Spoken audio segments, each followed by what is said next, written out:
श्रीगुरुवे नमः। आनन्दम् आनन्दकरप्रसन्नं ज्ञानस्वरूपं निजबोधयुक्तं योगीन्द्रम् ईशं भवरोगवैद्यं श्रीमद्गुरुं नित्यम् अहं नमामि। ओम शांतिः शांतिः शांतिः। प्रणाम भगवान। श्री आलू वाले बाबा जी का दिव्य ग्रंथ महावाक्य और उसमें भगवान हमारा अध्याय चल रहा है तत्वमसि। आज पेज नंबर 86 चलेगा। तो इसमें जैसा कि स्वामी जी का अंदाज है, अपना पूरा वेदांत बहुत ही लघु लघु कहानियों के द्वारा समझाते हैं जिज्ञासुओं को। तो ये एक कहानी चल रही है भगवान इसमें कि दो ज्योतिषी काका थे चाचा और भतीजा थे ज्योतिषी। तो वो आगे चल पड़ते हैं। चलते चलते जो है, जो चाचा होता है वो क्या है कि सिर्फ पढ़े हुए को बोल देता है, और भतीजा जो है वो उसके साथ जो साथ के सिम्टम्स हैं उनको देख करके अपना जो है ज्योतिषी बोलता है। तो उसका जो है फलादेश ज़्यादा सक्सेस होता है, ना कि चाचा का। तो इसी को आगे करते हुए कि वो कहीं जा रहे थे रास्ते से भगवान, तो एक पेड़ पे कोई पक्षी दिखता है। तो उससे वो अंदाज़ा लगाता है कि आज हमें जो है खीर खाने को मिलेगी, तो इस दिशा की ओर जाना है। तो भतीजा जब देखता है कि पक्षी इमली के पेड़ पे है और जब घुमा के जाने को बोल रहा है, तो वो बोलता है खीर तो मिलेगी, लेकिन एक तो खट्टी मिलेगी, खीर खट्टी होएगी, और दूसरे कि बड़ी देर से मिलेगी, हमें बड़े परिश्रम से मिलेगी। तो इसी कहानी को आगे करते हुए ब्राह्मणी घर पहुंची और पति के आने की उमंग में बाजार से दूध आदि सामान लेकर खीर पूरी का भोजन बनाकर पति के आने की राह देखने लगी। काका को भतीजे का बीच में बोला हुआ शब्द अच्छा नहीं लगा।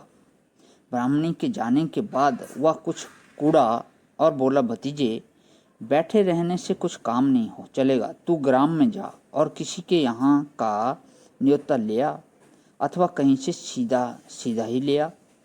भतीजा बोला, काका जी मैं जाने को तैयार हूँ, परंतु मेरा विश्वास है कि कितना भी प्रयत्न कर क्यों न किया जाए, शाम तक भोजन मिलना नहीं है। शाम को मेरे भविष्य के कथन के अनुसार पनिहारिन ब्राह्मणी के यहाँ ही हमारा भोजन होगा।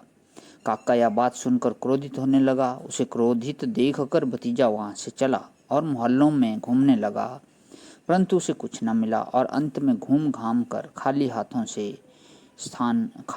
ही स्थान पर लौट आया। उसे खाली हाथ आया हुआ देखकर काका बोला, अंत में तूने अपने मन का ही काम किया। बूढ़े काका को भूखा रखकर तू अपना ही पेट भराया। इतनी देर तुझे कहाँ हुई? भतीजा नम्रता पूर्वक कहने लगा, काका जी शांत होकर मेरी बात सुनिए। आपको छोड़कर मैं भोजन कराऊं, भला यह कैसे बन सकता है? आप जानते ही हैं कि अब कलयुग आ गया है, लोगों में श्रद्धा नहीं रही है। थोड़ी बहुत श्रद्धा है तो स्त्रियों में ही है। वे सब जल भरने और देव दर्शन को चली गई हैं। मैं कहाँ कहाँ पर घूम कर आया हूँ, सो सुनो। प्रथम मैं त्रिपाठी मोहल्ले में गया। वहाँ जाकर मैंने न्योते की याचना की, किसी ने मेरी बात न सुनी, सब चुप हो गए। कोई बोला आगे जाओ। वहाँ से मैं दौड़ देवपाड़े में गया, वहाँ भी कुछ ऐसा ही हुआ। फिर मैंने पंड्या श्री व्यास मोहल्ले और मिश्र मंडी में चक्कर लगाया। इन सब स्थानों पर मुझ पर धक्के ही पड़े। फिर मैं यह सोचकर कि कोई सती सीधा ही दिला दे, वैश्य मोहल्ले में गया। वहाँ किसी ने सीधा भी न दिया कि रसोई बन जाती। मेरा सब परिश्रम व्यर्थ गया। शाम तक फिरते फिरते थक गया। अन्न देवता प्रसन्न न हुए। सायंकाल को पनिहारन ब्राह्मणी धर्मशाला में गई और कहने लगी, महाराज तुम्हारा कल्याण हो, मेरे पति इसी समय परदेश से आए हैं। यहाँ से जाकर ही मैंने भोजन तैयार कर रखा है। पति की राह देखते देखते इतनी देर हो गई कि रसोई की भी ठंडी हो गई है। वे 2 दिन से भूखे हैं। आप चलिए और भोजन कीजिए। आपके भोजन करने के बाद ही वे भोजन करेंगे। महाराज आपने कहा था वह ही सच हुआ।